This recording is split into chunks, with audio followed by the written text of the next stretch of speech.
Hello and welcome to Desk Pop. I'm Andy. I'm Brian. We're your favorite podcast pals. Today we're talking about NFC payments, live action adaptations of movies, and a chili cook off.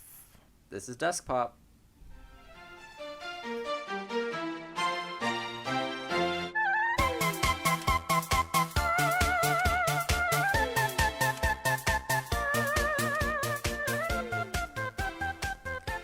Hello, everyone. It is your best friend Andy coming at you, alive, but I very well could be dead by the time you hear this. I'm with. You could go ahead and you could say stuff too. Hi, I'm Brian. I almost drowned in the rain on the way over here. It's a torrential downpour outside of apocalyptic proportions. Yeah, everyone's phones went beep. I'm just like, the bombs are coming down, but it was just a tornado warning. Damn. Yeah. Don't get my hopes up like that. Damn. One of my worst fears is... Oh, welcome to Desk Pop. But one of my worst fears is that we're going to get a warning saying that we're getting nuked, and I'll be away from home, and then I'll go through the dilemma of, is it worth going home to, to my cat? Should my cat be She'll in the be company of fine. someone Your cat will when be the fine. bombs come down? Where do you go? Well, I'm not gonna drive to my parents' house. if the canon of Well, cats kinda far versus away. dogs holds true, then I think cats will be fine. What? What do you mean the cannon? Can they survive nuclear fallout? No. Do you remember that movie? I remember the movie, They but were like secret agents and stuff. yeah, but dogs are also secret agents in Yeah. the movie. But the cats were like the evil ones that could do stuff. I don't know. They're probably responsible for the bombs, is what I'm trying to say. Oh, okay. So they'll be definitely prepared with fallout shelters or escape routes or whatever. Okay. Well, I guess you're right. I won't worry about my cat. Fuck your cat. Motherfucker, I hate your cat. I hope your cat fries. Do you have any animal companions, Brian? None that are mine. I've got family pets and such, but none that are like, that's my animal that I own. So, no. Nothing is more gratifying than owning another living creature, Brian. Yeah. Just knowing that you paid money and you are now in ownership of a sentient or an animal, such as a cat, or my sister bought a goat That's a couple nice. days ago, and I do understand the broad implications of what I'm saying. However, I trust that the audience is understanding enough to realize that I am not referring to slavery. No, just animal slavery. Yeah. Yeah. So we'll I'm just taking a leap of faith here, and we'll see how that plays out. No, my brother and his wife, since they bought a house this past year, have been filling it with animals. They had a cat before they moved in, I believe. They've now acquired a litter of kittens that they've since gotten rid of some of them, but decided to keep one. They have started fostering a dog, and they also have a pet hedgehog. Oh, So every day I go over there, there's another animal. So my sister and her fiance have this dynamic of she's the animal lover, but he's a hardcore hunter. Whoa, they're getting married. well, does he hunt their animals? He always makes jokes about. He has like a bunch of deer heads mounted all over the walls, and Oh. he's like always. Every time there's a critter outside the house, he grabs his gun, goes out there. Jeez. Gotta go kill it. And they have this kooky dynamic of Abby's like, that's my sister's name. Oh, I want to get a new animal, and he's like, you better not. I don't want any more animals in this house. And then she always gets another animal. That's so like kooky. that's a dynamic, and it's gotten to the point where they have 3 dogs, Oh. 2 chickens, a goat, and a hairless cat. So she has almost a fourth of a farm. E-I-E-I-O. Yeah. E-I-E-I-O, motherfucker. And on that farm, and I'm just going to describe the animal she has again. No. Yeah, so she has a fucking village of animals. She needs to build an ark Ah, that'd be a and put nice, all the animals on yeah, nice thing and to do. just send them off Yeah, especially into since the it's ocean. flooding right now. Now is the opportune time. Yeah, it always occurs to me anytime I hear winds going and it gets really loud. Yeah. And we have tornado warnings, and I mean tornadoes very well like they go down my main street a lot. I always think, is it gonna hit my house today? Is this gonna be it? It's today the day. Just that loud noises in general. Yeah. Alarms on my phone, the test sirens on like every Sunday in my town. They go whoop. I'm like, oh, here it comes. This is it.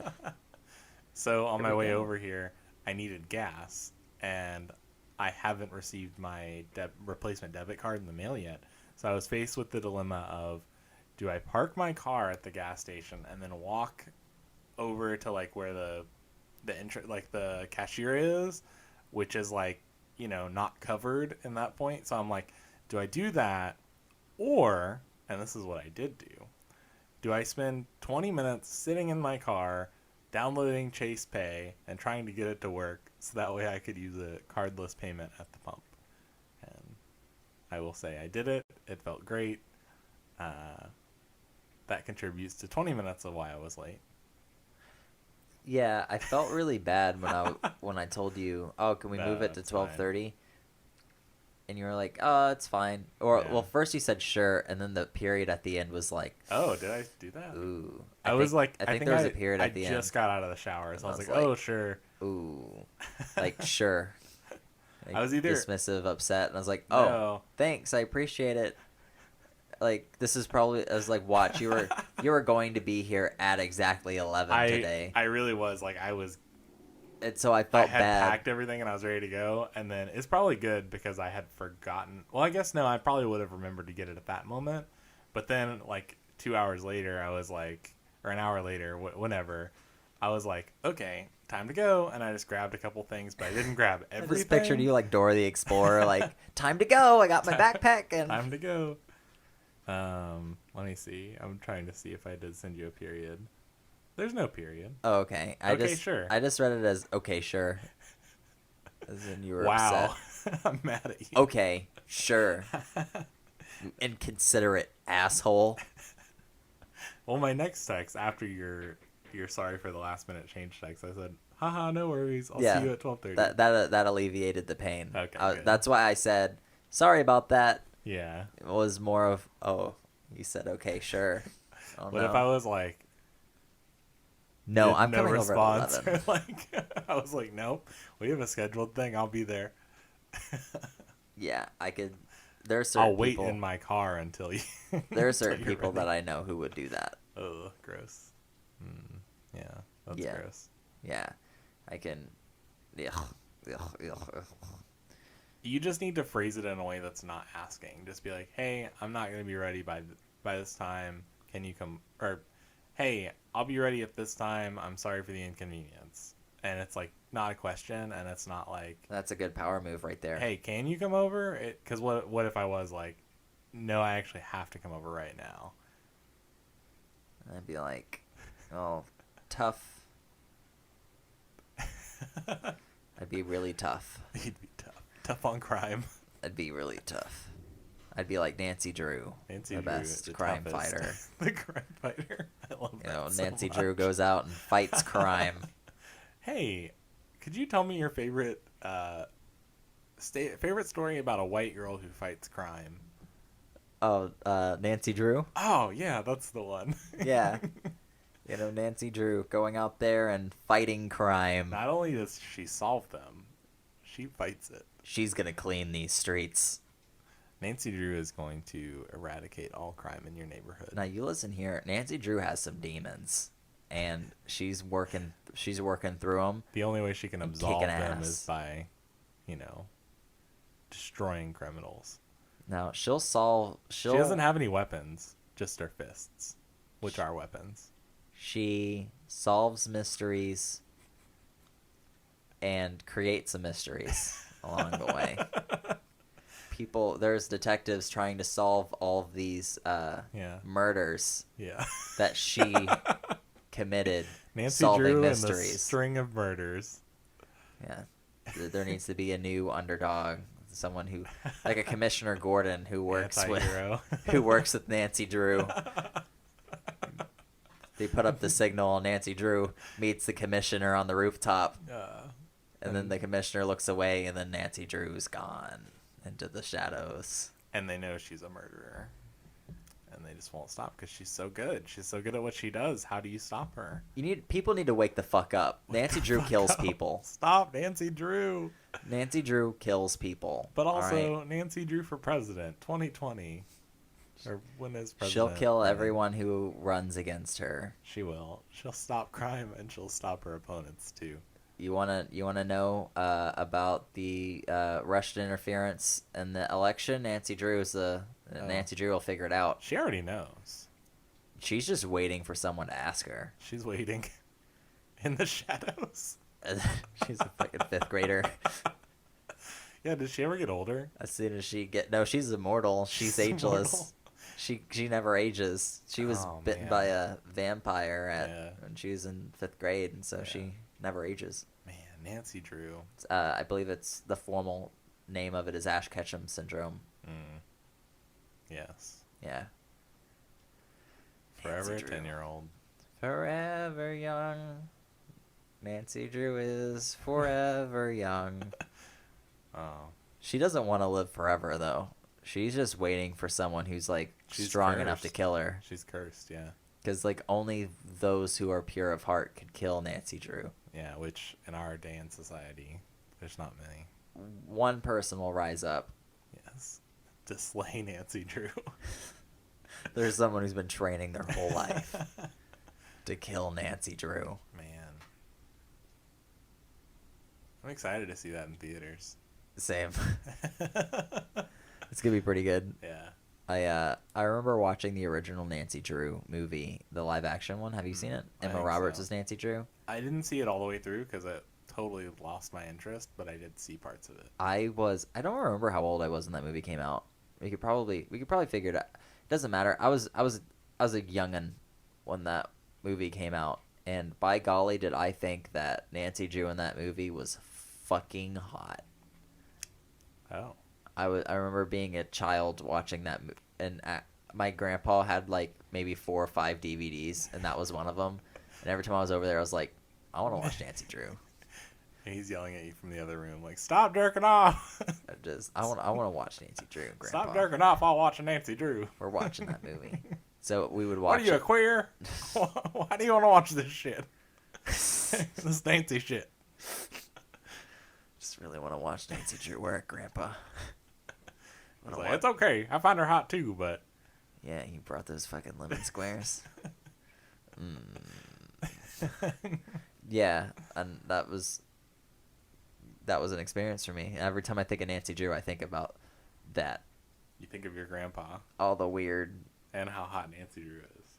Yeah, it's like I'd go to my grandpa's house and we would watch Nancy Drew, and I would have all sorts of thoughts about that movie.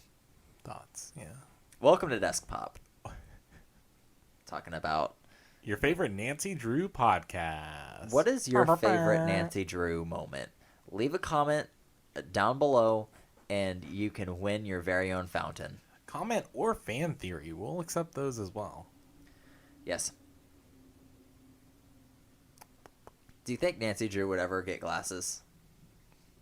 Or do you think she would just correct her vision herself? Only if it was integral to the mission. So, like say the mission. Well, not even a disguise. I mean, possibly. But I'm thinking more in terms of, like, she's infiltrating the optometrist, and she's got to go undercover. And so she gets fake eyes. She gets an eye surgery.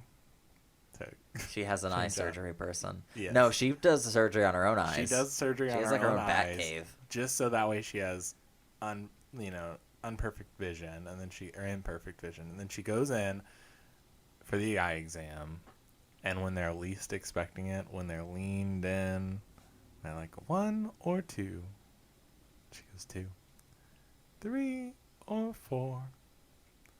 She goes straight for the neck. Ugh. Gotcha. And as she watches the life drain from the optometrist's eye, she says, I will absolve you of your sins if you give me She says, the pass key to the locker. he says, I don't know anything about that. This is my first day. And then he dies. And then she walks She away. goes, and then as soon as he says that, she goes, yeah, I guess it was your last day too. And then she walks away. She doesn't stop walking either. She doesn't even look back. She doesn't know how to drive. That's the thing. She just walks everywhere. No, her mom's pulled out the front, waiting for her to walk out so she can get the car, drive her to her band recital. Yeah. She's still a kid. She's the last. Yeah, she has responsibilities. She has a science fair that she has to worry about. She has to pretend to be stupid so that people don't realize that she's Nancy Drew. Because when she pulls her hair back, she's Nancy Drew. But when she lets it down, she's Nancy Drew. No one cares. Right. Stupid Nancy Drew. Yeah. We only care about Nancy Drew. Yeah, but people want to know, like, Nancy Drew, Yeah.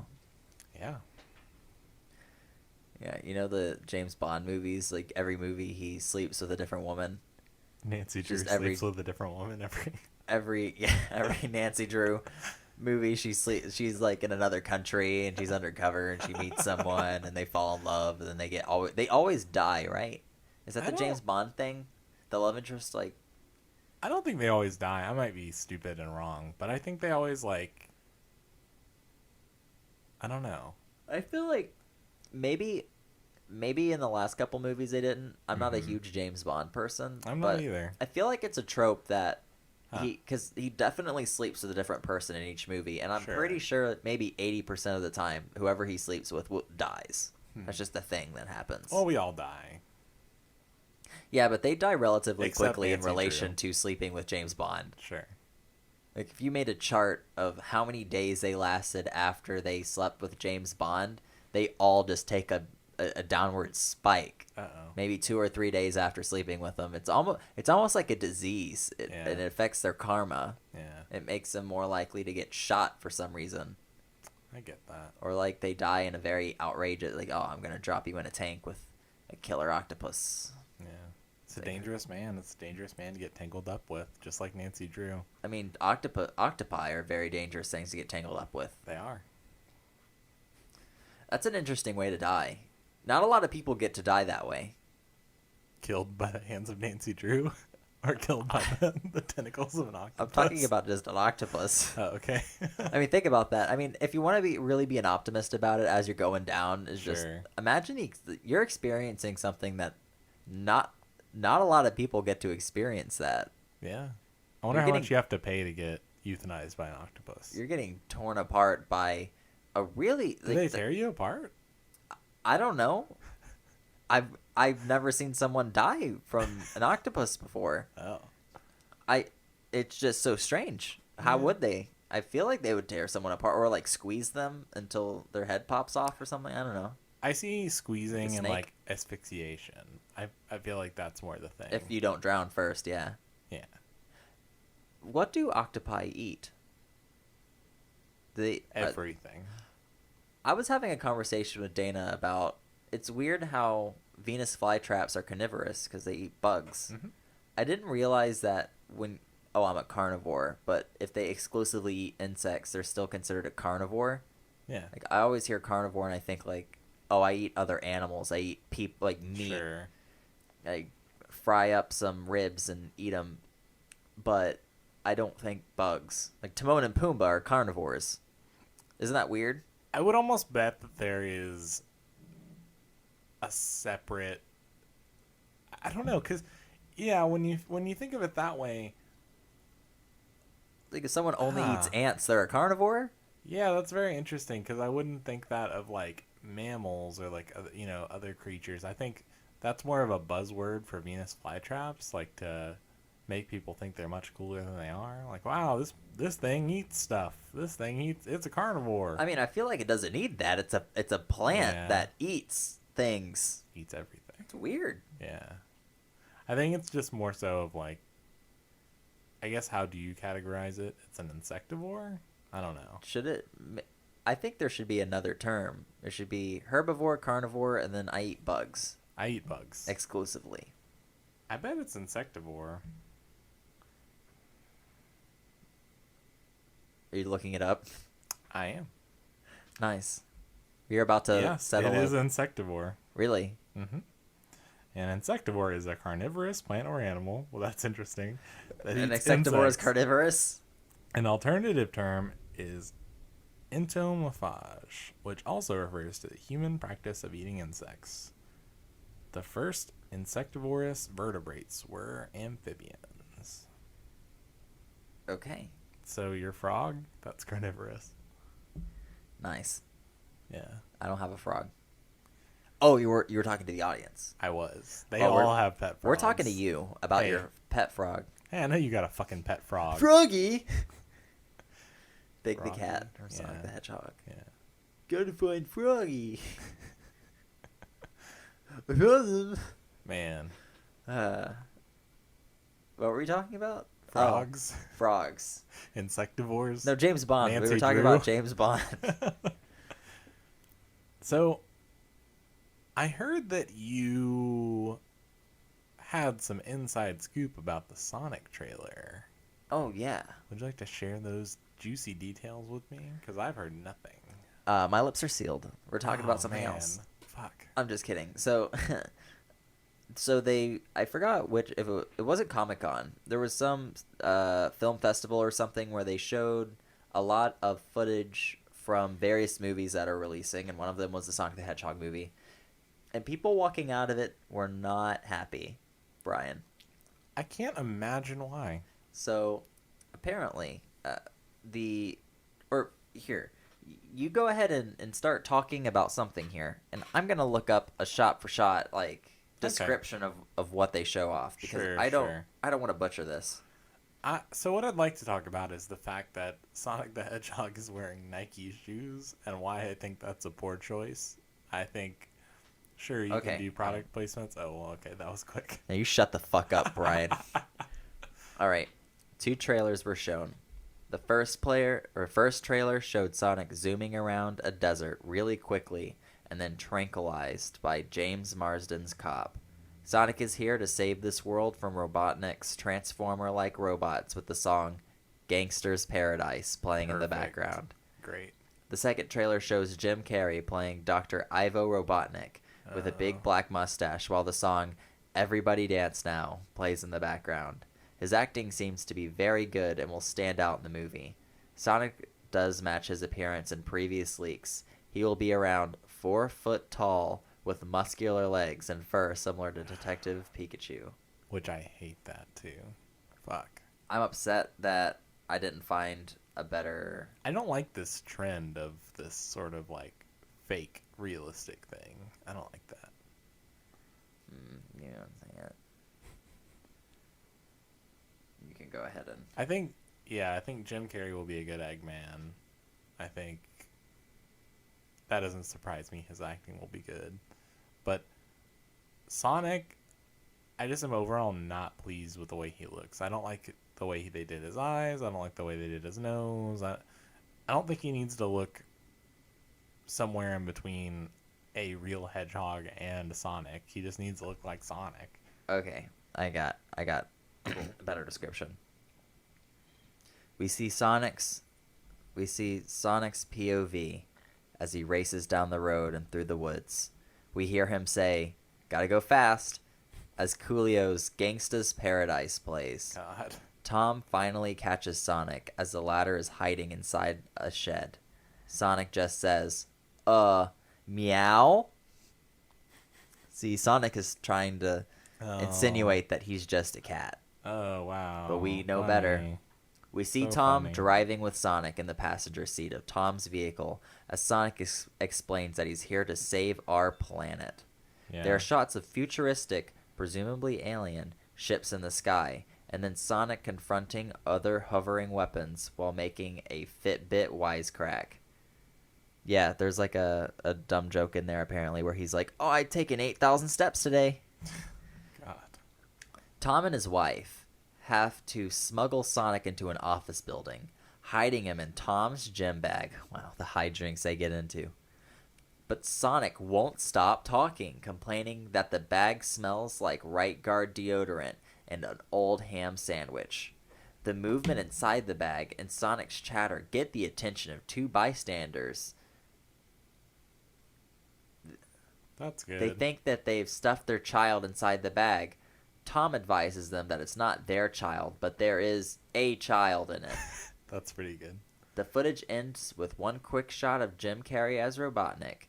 He looks like Jim Carrey with a big waxed handlebar mustache. He's not bald and is dressed in all black. Oh. Then, why? After the footage ends, Jim Carrey comes out and says, "Oh, there wasn't enough Eggman in there," and then they show a second trailer. Yeah.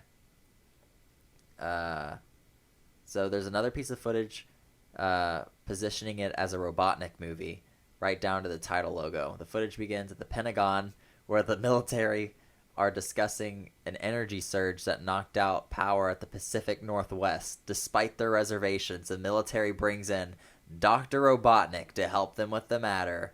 He arrives in a high-tech chopper, flanked with a stuck-up assistant. Robotnik quickly puts a uniformed major in his place, and then we see Robotnik greeting Tom at his home. And then apparently you see him in a full Eggman cosplay at the end. That's at least good. I like that they're keeping. I want to keep the outfits and stuff. I don't want it to be. I guess the problem I have with a lot of these live action quote remakes is it's always someone's stylized interpretation of what it should be rather than an actual trying to translate something into what it might look like in real life. It's always someone's wild vision of it rather than oh, we're trying to stay really true to what it is and just translate it over, and it's we're gonna change his character design before we translate him into, because if you drew this Sonic and put him next to the original Sonic, I guess it looks very different, or I don't know. I think there's I think filmmakers have this really messed up mentality of the concept of context. Yeah.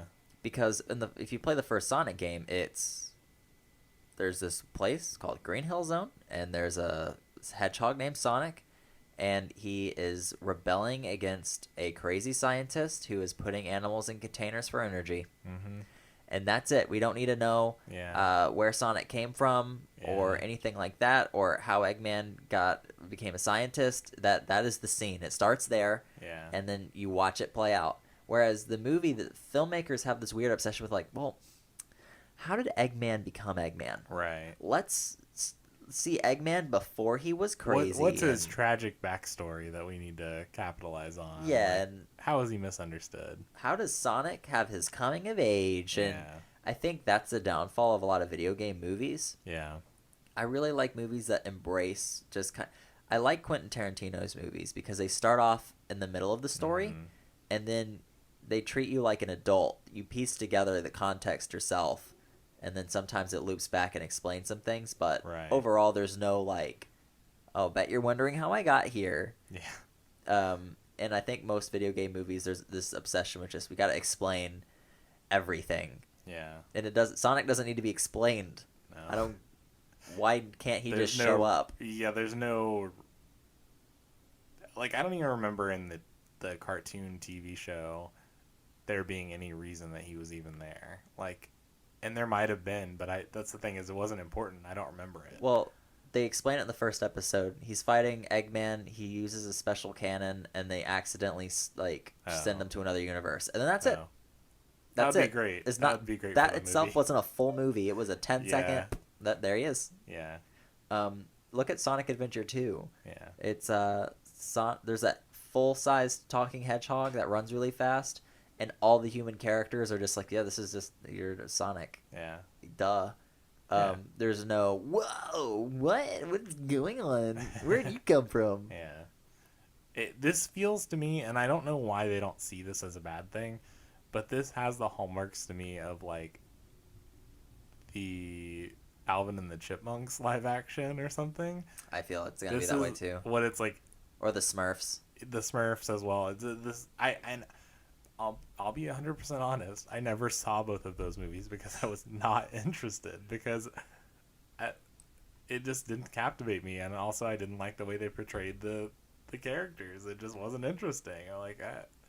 I feel like oh, it's it's basically going to be I forgot his name, John Marsden. Mm-hmm. It's going to be that actor.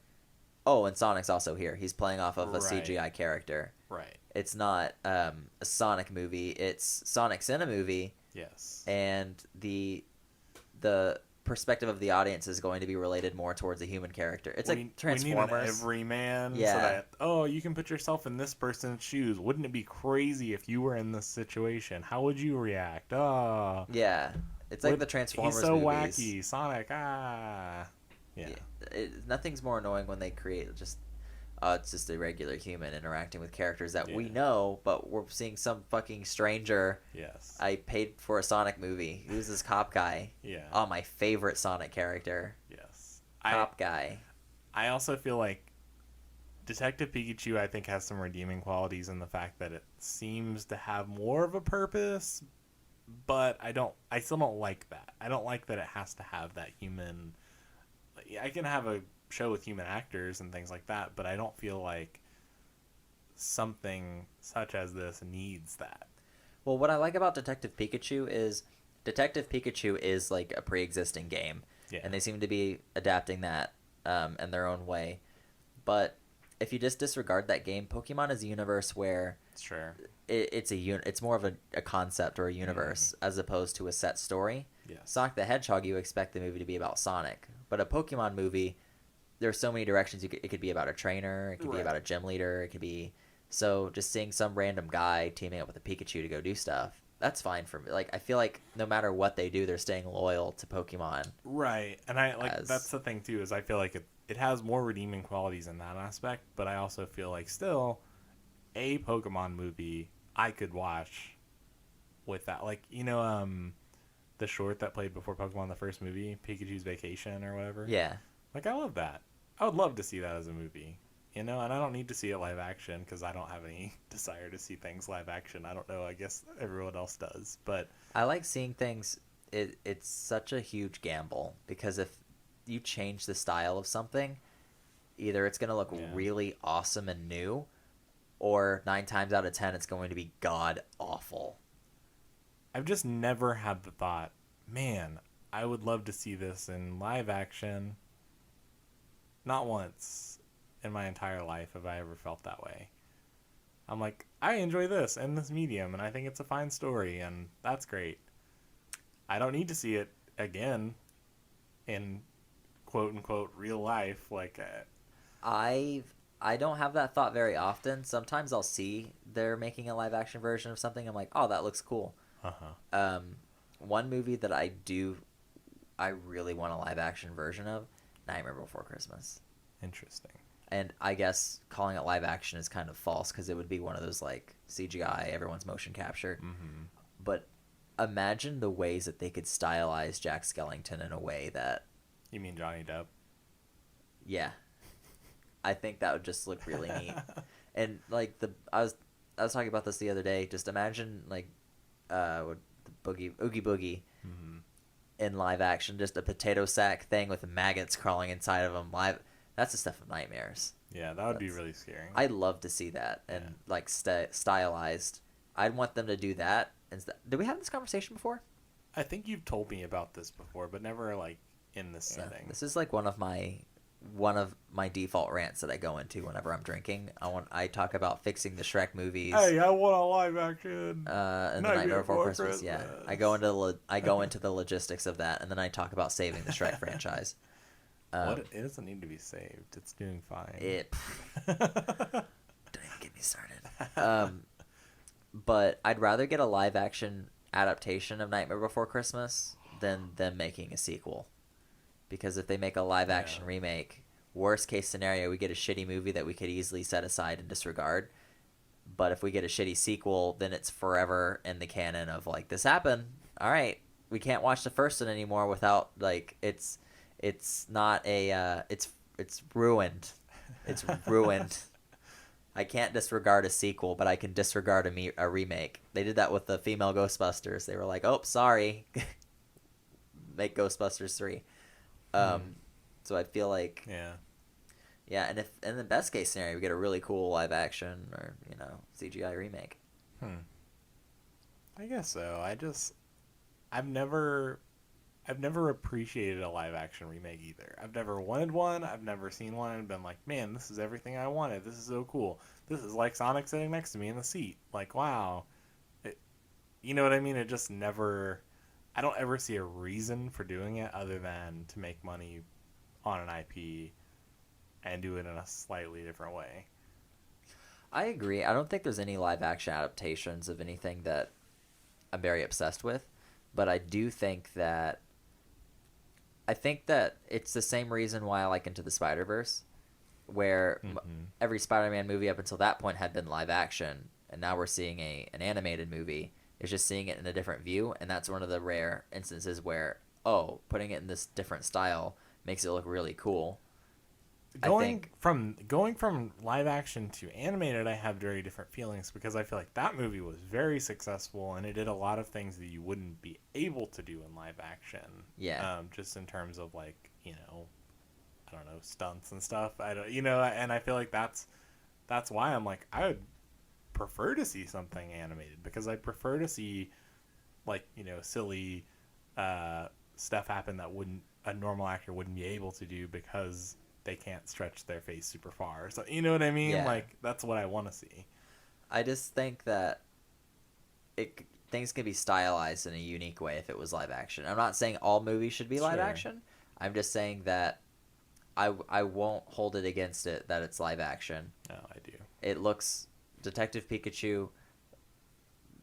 I have very high expectations. I think this movie's gonna be really good, and it might just make every shitty live action movie I've seen up until this point worth it.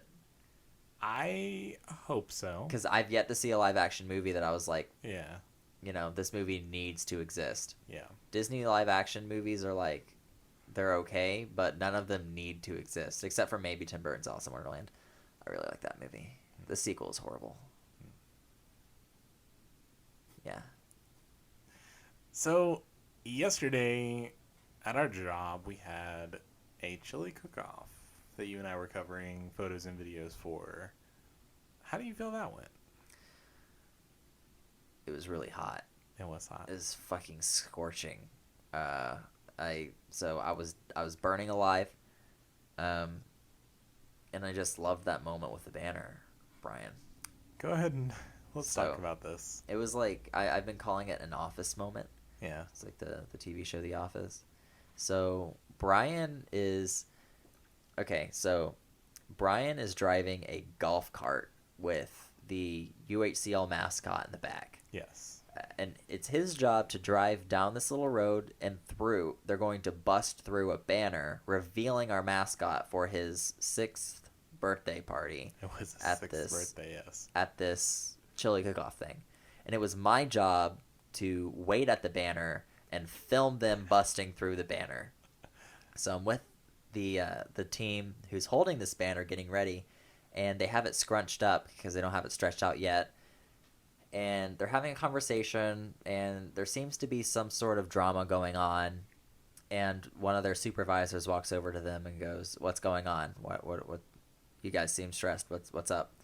And they're talking about how there's a light tear on the top of the banner. And note that this is a very windy day. Yeah. And the supervisor's like, "Oh, so we can't use the banner because it's torn." And they're like, "No, it's not a big tear. It's just a tiny tear on the top. It'll be fine." And they stretch out the banner to show the supervisor the tear. And when they stretch out the banner, a huge gust of wind hits said banner and tears it clean in half. So now we're all sitting there looking at each other like, okay, what do we do now? So I heard that, and I'm not incriminating anyone, but I heard that Kate, our friend in the office, had cut little incisions through the banner so that way it'd be easier to tear. They were just tiny little notches in it in the middle, someone had put their hand through it and said, "Oh, it'll be easier to tear if I put my hand through it and tear it a little bit." And that is what caused this bigger problem. I didn't hear anything about Yeah. that. I was just there when the banner tore, Yes. and that was fucking priceless. Like, just Yes. watching everyone just go from this, it wasn't devastation, it was just this grim look of no hope.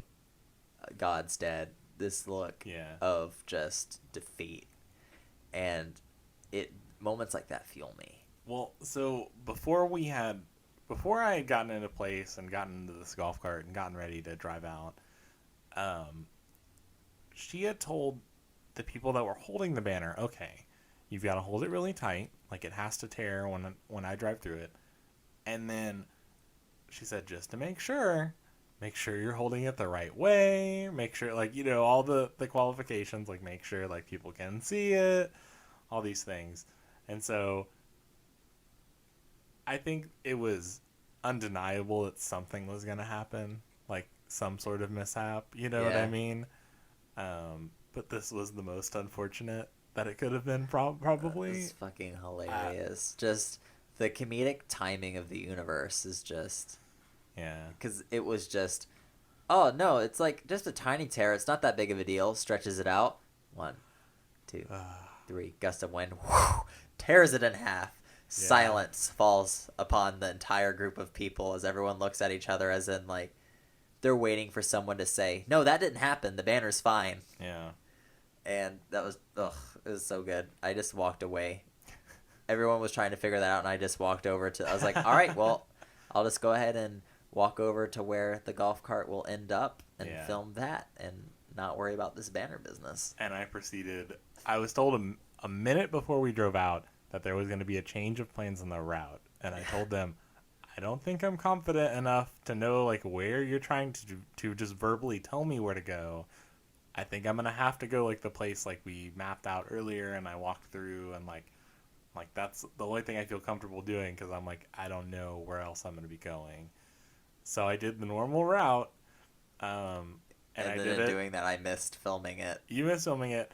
I also went fairly slow because I thought the intention was that it was like sort of a parade moment where the mascot was supposed to be waving to the crowd. Mm-hmm. So in this time that I'm taking to slowly drive to where we need to be, I have never seen a crowd look We're more all just like unenthused. Everyone's just really annoyed, just waiting on, because there's supposed to be a bit where the president of the university is supposed to say, "Oh, like, we have a lot of people out here today. Like, you guys are great. Thanks for coming out. Blah blah blah." Just kind of setting the scene, and then saying, "Oh, it's also Hunter's 6th birthday. Where is he anyway?" Like, and then that's when Hunter's supposed to, or Hunter the Hawk, our mascot, is supposed to show up in the golf cart. And then Hunter hops out, and then there's like banter, and then he gets this cake, and everybody's happy. Well, it came out in a different way than maybe intended, because it came out as like, "Where's Hunter? Like, he should be here. The mascot should be here." And so everyone's like, "Oh, why is that bird so fucking late?" They're like, where's the bird? And then here comes Brian driving like a mile in an hour in this like really slow cart with Hunter, who just kind of waltzes out like, "Oh, sorry, slept in, guys." And it's just, everyone's just staring, waiting for the moment to be over so everyone could leave. Yeah. It was great. I loved it. And then the DJ playing the happy birthday song. Yeah. I didn't hear any of this because I was too busy driving. Like, I couldn't hear because I was near the generators. Oh, when Hunter was on the stage? I couldn't hear like anything. Yeah. Oh, okay. So. And then I drove the cart back around and like to the side of the building. Oh, yeah. Okay. So Hunter gets onto the stage, and they're like, "Oh, it's Hunter's birthday," and then they hand Hunter a cake, and everyone's taking pictures and stuff, and then they try to start singing "Happy Birthday" for Hunter, and the DJ interrupts them from like singing by playing like this really shitty "Happy Birthday" song, and it goes, "Happy birthday to you, Happy birthday to you.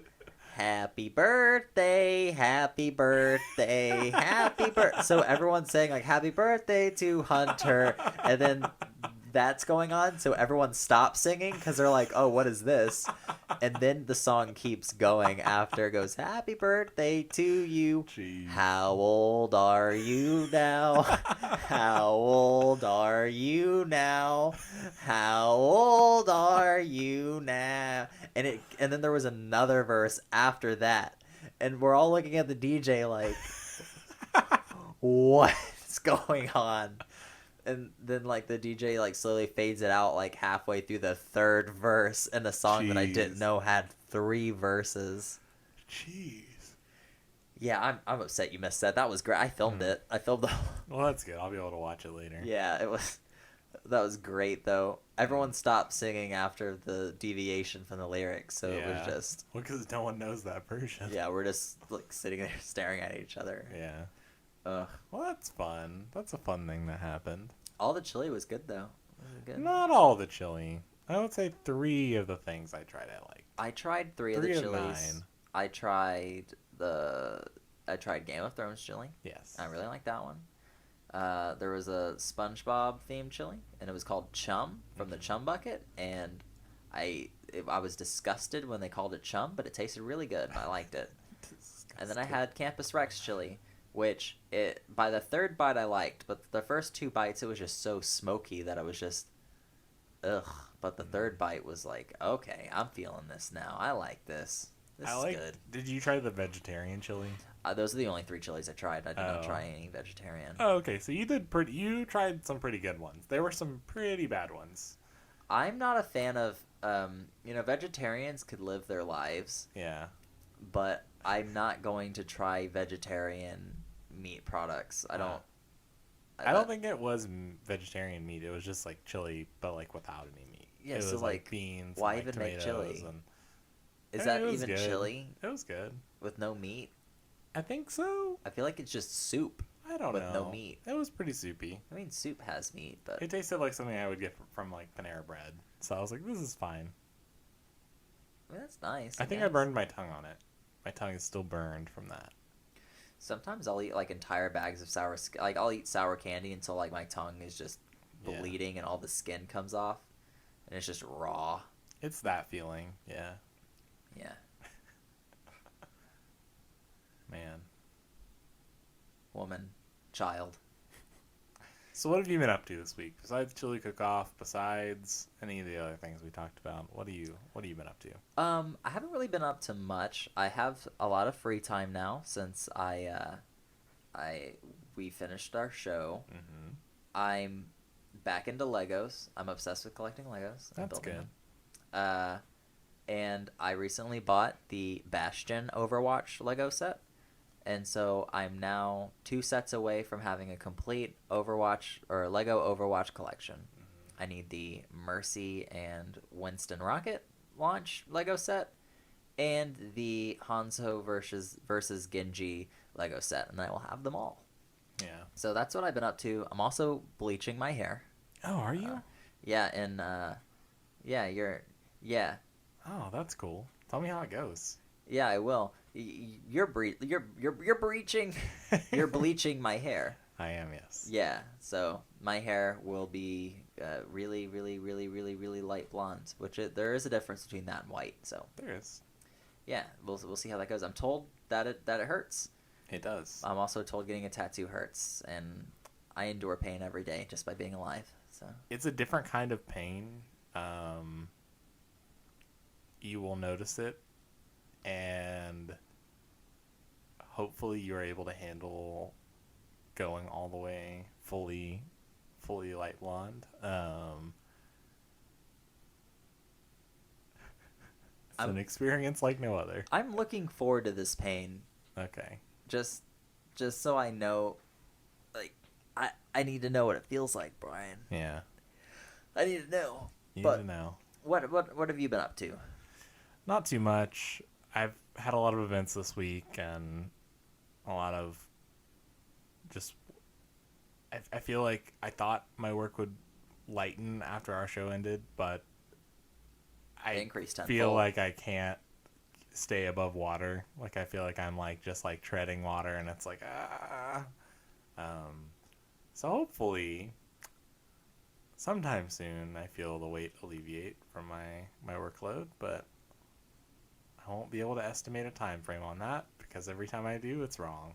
At one point, we'll have to, on our Desk Pop social media, you can share your portfolio website you've been working on. Oh, sure. That would be, people could check you out, your work. Don't check me out. Yeah. I don't want to be objectified. Well, you can't because you don't have a picture of yourself on your homepage. That's true. That's totally unnecessary and doesn't need to be on your website. No, it does not. Don't put a homepage on your portfolio website. Or your social media, unless it's like your portfolio in a social media form. Yeah. So that's been portfolio advice with Andy and Brian. Yeah, so that's all the time we have for today. I'm Andy. And I am Brian. And that was Desk Pop. I hope you liked it. I don't care if you like it or not. I don't care about anything. It's going into your ear hole no matter what. Unless you're deaf, then nothing goes in.